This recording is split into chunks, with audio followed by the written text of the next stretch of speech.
niche games, driving growth in emerging casino markets.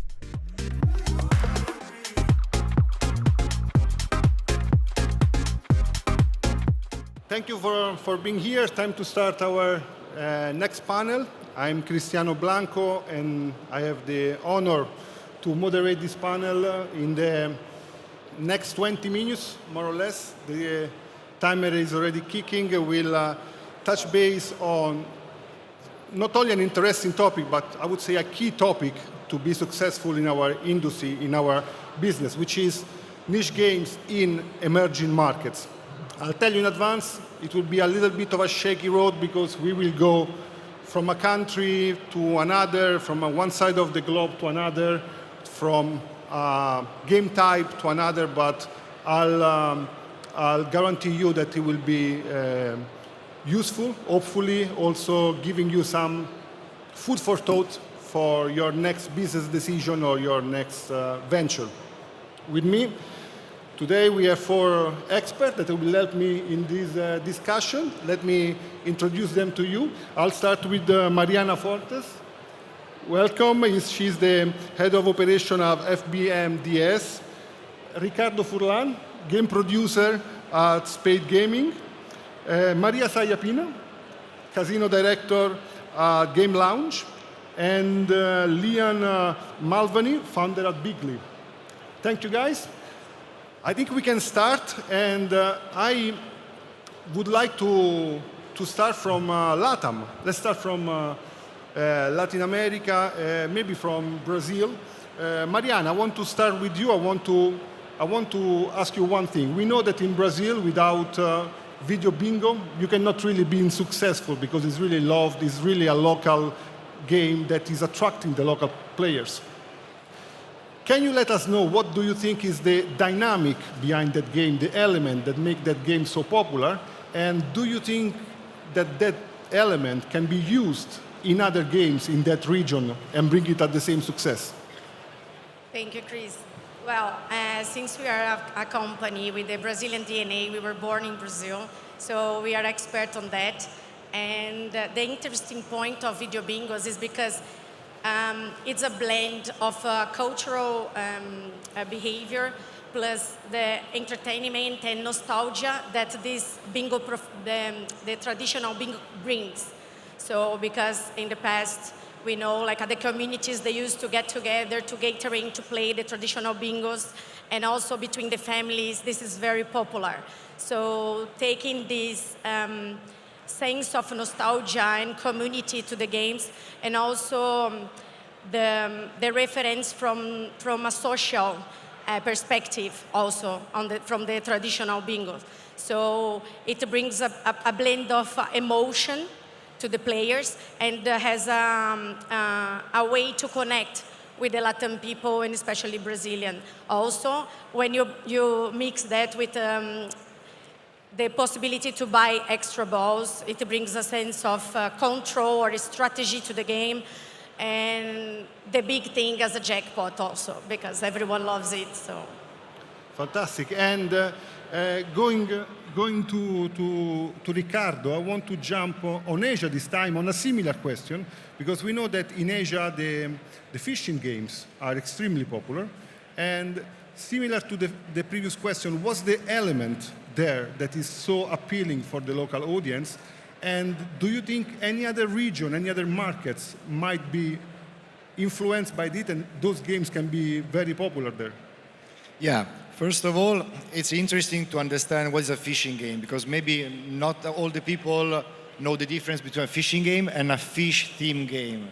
So fishing game is a mechanics that come back from the old arcades venues, where people had these kind of shooting games. So they were shooting to these fishes and collecting points. Then with the iGaming, was very natural for Asia to transform this arcade game into a gambling game. So now you have every shot that you do, it's a bet. So the player every time is actually the mechanic of this game is very fast. Player push many times, so he bet many times. So it's a very high-paced game. And they transform the points of each characters into a pay table. And what is funny is that because in the beginning, this arcade game was multiplayer, you could see the game cabinet with the 4 position. When they transform into iGaming, also the game it becomes naturally multiplayer. So this is very interesting things, and nowadays we talk a lot about share the game experience, and with fishing game they already are made with multiplayer, so it's very interesting. Plus, the entertainment that a fishing game does, it's kind of similar to when back in the days we had the Space Invaders. So the fishing game can be a very interesting bridge between arcades player and gambling. So we can find a trade union in order to bring new players into the gaming market. Something other interesting about the fishing games is also that the entertainment part is very important, and also the betting. You have a weapon, but you can upgrade this weapon, and this is transform it in a higher stake level, but it gives you more chance to get a bigger prize. So all these things make the, let's say, gambling side more interactive, entertaining, and this is from my point of view, the real power of these games in order to enter a new market, since it's a new product, very innovative, and can also bring new players into the casinos. Very interesting. And actually, talking about this, Liam, with you, I would like to take this topic of emerging market from the provider perspective, as a founder of a game studio. What do you think is the business model that can support growth in emerging market? Do you have any best practices that you think any studio thinking about tackling some of those markets needs to take into consideration? So I think one of the biggest things that studios struggle with nowadays is, of course, cost perspective and the saturation of the market in regards to game providers. You know, every time we release a game, if you're releasing 1 game a month, you're pretty much competing with anything between 500 and 800 games being released within that same month. Plus, of course, to make things a bit harder for us, we're also competing with the legacy games. Those top 10 games which nowadays are making a big chunk of revenue for most operators. And weirdly enough, those are in most markets, except very, very localized games, like, for example, crash games within Brazil, what we see specific games doing in particular markets, or fishing games in Asia. But in most other markets, those top 10 games, which are from various suppliers, they are slots. They are not localized games, they are not niche games in any kind of way. They are pretty much slots as we know them nowadays and love them. So for us as a game provider, the business model nowadays that bigly we're trying to push forward is giving a concept of not being a slot provider, but providing slots which are marketing assets. So as an operator, how can you use your games to become or market your own brand as much as you can? So what we're doing is we've changed the business model that we're offering to offer a capped revenue or a capped share with a revenue share nonetheless. And we think what this can do in emerging markets, if we are able to control our costs, and thankfully nowadays with things like AI, which we can put into our platform, we can reduce our costs in producing games. We can try to offer a more localized solution to operators and at the same time cater for the more generic markets. Because again, when we release a game, we were talking down there when we were saying, you know, if you have a table of dinner guests, you either cater for all of them, or if you can't really cater for every single one of them once you're cooking at that same time. And as game providers, you know, if I can say so, I think we're all playing a bit of a guessing game. We're building games for 6 months that it's going to be released. We're hoping that a casino manager is going to look at this game. We have relationships. They're going to take these games, and then, you know, the players themselves will play this game and, of course, love it. So I think if you manage to reduce your costs to be able to offer a localized solution and also offer a more generic solution for all the different markets, with a business model where we can allow you to market as much as you can without suffering the brunt of a revenue share, I think that will be very important for operators to take content it's in emerging markets and also markets which are available right now. Absolutely, and actually it's very interesting. I think a lot of other operators will follow up on that. And Maria, with you working at Gamelounge, nobody knows affiliate better than you. So I continue hearing month after month and years after years that affiliates are becoming really a key partner for operator. And can you elaborate a bit more how this is happening in emerging market, in particular how they can help testing the market fit of a particular game in the market? I heard, and tell me if I'm wrong, that in particular in Middle East, North America, this kind of dynamic are working very well. But can you tell me more about that? Yeah, sure. So I think for years affiliate have had a little bit of a bad name for getting money too easy. I think the environment is changing right now. I think affiliates now, the big one, the good ones, right? We really need to study the people, right? When we go into the market, and we've been talking about localization, but for us, localization is extremely important to get our sites, our content ranked. Right now, we're talking primarily with Google. We need to be the expert in the market. And in order to be an expert in the market, we actually need to connect with people and we need to give them what they're looking for. Now, if we want to build a product that's going to be sustainable for years, we need to really work together with the game providers as well, because let's say we cannot push the same 10 most popular slots in every market in the same way.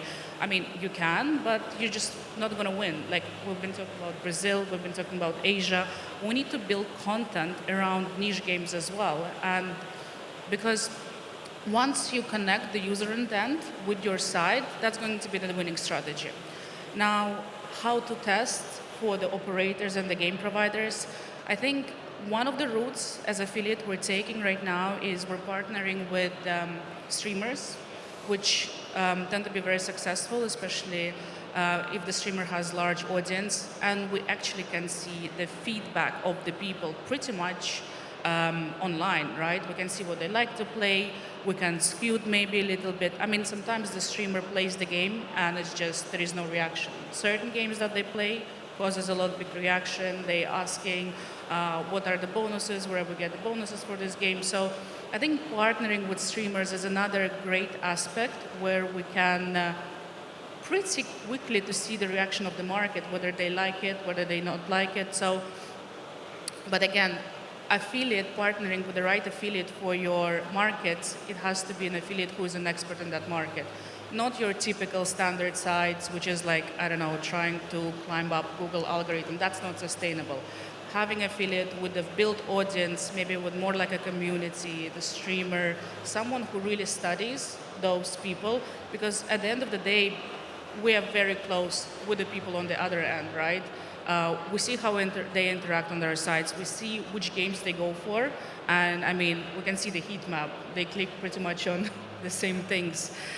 We do have the data.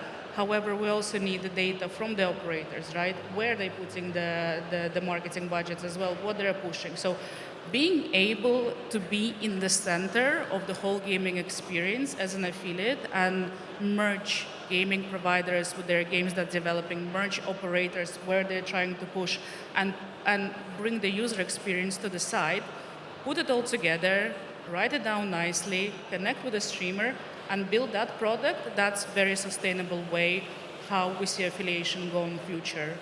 Fantastic. And while the emerging games are maturing, they may mature super fast. Mariana, we know that some gray markets, some emerging markets that are currently gray are staying gray. Some other are becoming regulated and going into the white direction. That can be a little bit problematic for an operator, from a game producer. So what do you think, how do you think a provider, a studio, an operator should approach this transition between gray and white, wherever it's happening? What's the mistake they don't have to do? Well, this is a very hot subject. We are currently facing that in Brazil right now. We are just becoming from a gray market to a regulated market. Of course, we are facing a lot of challenge, especially from a supplier perspective. I believe it's a mix of very important things.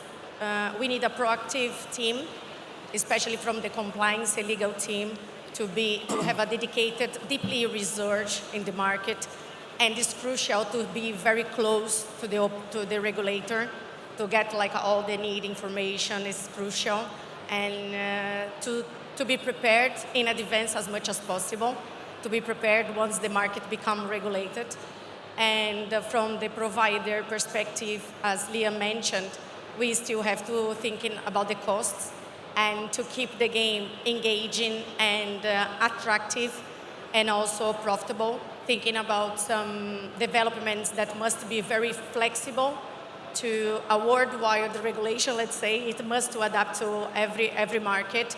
So it's very challenging, but I believe having a proactive team and a flexible development team and technology such as engineering tools to bring those games as fast as possible, adapted to the regulation. I think this mix of things are crucial to face the challenge. Fantastic. And cautious of time, we just have 4 minutes left, but very quickly, Riccardo, as a game producer, can you give us like a guide of a production of game? When you need to create a unique game, a different game, but you have to target a particular niche, how do you prepare to that? Which kind of research you do in order to make sure you don't miss anything? Yeah, as Liam said before, we can see that in this market we have a lot of content. Every year we have around 8,000 games. So it's very important to come out with something unique in order to let the operator be interested to promote a new game and the players to be attracted. So what is important to do? We have to experiment. So try to see what is working well, trying to mix different mechanics in order to see if we can create something unique. And the most important thing is that you have to try. You have to give a chance to new ideas. Because if we always take the same path, we always receive the same results. So what we suggest would be to be more creative and to don't hold yourself, but to try to create something very innovative. Liam, I had a question for you, but I changed because before we were having a nice discussion together also with Maria and all the others. We are discussing now niche game now, but till when a niche game is a niche game? What's the next step? When it will become a larger game for a larger audience and maybe different markets? It's a very good question, right? So if I can quickly go through, for example, look at US, right? 10 years ago, the online games needed to look like a land-based game. That is the only games which flew in US. If you look from 3 years ago, you see Bonanza in there, you see Big Time, you see Megaways, you see all the slots that we know nowadays. In short, US is no longer a niche market. If you look at most of the other places that we've seen this, think Italy, you know, net and game 99% RTP, top game in Italy for so long. Do we see 99% RTP games in Italy? No. It's become not a niche market. Now, sure, there are trends and themes which work more in a market versus another one. You know, Japan, if you look at, for example, pachinko games, they work, but at one point or another, unless it's a very closed market, eventually, especially with what Maria was saying, streamers have changed everything for game providers. If a streamer picks one of the games which isn't within that niche and pushes it and something happens within that niche, again, Bonanza from Big Time Gaming is a great example of this and how it changed the whole landscape, right? It happened through streamers. So I think within some years, a niche market becomes a generic market and everything will start working and more providers will kick in. Very good point. Maria, let me close with you. Very general question, you can even think about that, but as you deal with affiliates, with all the markets, you know a lot of information much earlier probably the majority of us. What would you recommend? What is your opinion is the top emerging market, something that every company should be in? And also, do you think there is a rising star, maybe not on the mouth of everybody, but people here in the audience should have a look of it because there is a huge potential there? That's a very interesting and big question. I think it deserves another panel for this question. I think we're all looking into LATAM. I mean, it's been emerging markets for the last 10 years, though. It's definitely a big market. MENA region is definitely interesting right now, looking to South Africa, Middle East as well. We have seen news about Emirates, Dubai getting regulated as well. So Asia has also been up and coming emerging markets for quite some time now. Not only Japan, we're looking at Thai, everything else is quite interesting market. I mean, what the advice is which markets to go to, because no one wants to be what do they say, the master of all trades, slayer of none. I think you need to play where you're strong are, right? You need to look at your team because you need to know that market. You need to have people in that team. You need to know which market is the most attractive to you because everyone's different. We can't compare Middle East with Asia. It's completely different people consuming different information. I think you need to be, if you decide which markets to go, you need to feel strong about that market. Understand the cultural aspects of this because gambling comes with a lot of cultural baggage as well, whether we're talking about Asia or we're talking about Brazil. So you need to understand your audience as well. And with that, I think any market is good. I think our product is great for every market. I just think you need to be comfortable dealing with the market that you want to go with. I think it's a good sentence to end up. Knowledge basically is everything. Our time is over. Thank you very much, guys. It's been a pleasure. I promised to the audience some food for thoughts. I thought we all have it. So thank you very much. Thank you to the audience. Have a great Sigma.